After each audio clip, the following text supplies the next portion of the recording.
protecting its autonomy from a single foreign power, the Ethiopian leader, Emperor Haile Selassie, made a significant state visit to the Soviet Union.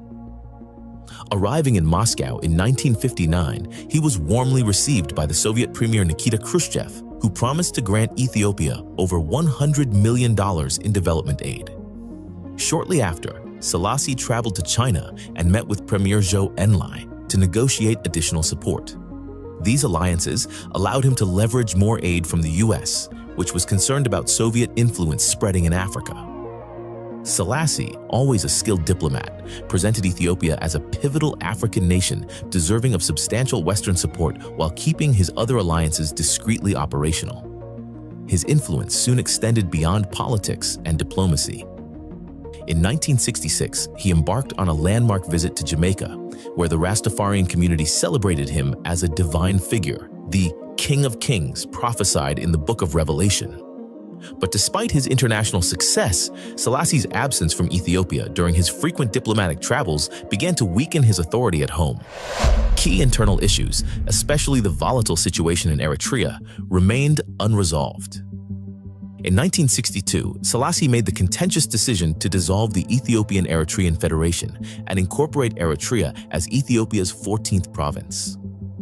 This move triggered an intense backlash, as many Eritreans saw it as a threat to their autonomy. As a result, numerous guerrilla movements sprang up against Ethiopian rule, the predominant of which was the Muslim-oriented Eritrean Liberation Front, ELF, intending to establish an independent Arab Islamic state. Before long, these liberation movements turned their fight not only against the Ethiopian authorities, but also against each other, plunging the country into open civil war. Throughout the 1960s, the Ethiopian Prime Minister Aklilu Habtewolde urged the emperor to issue a decree placing Eritrea under military rule.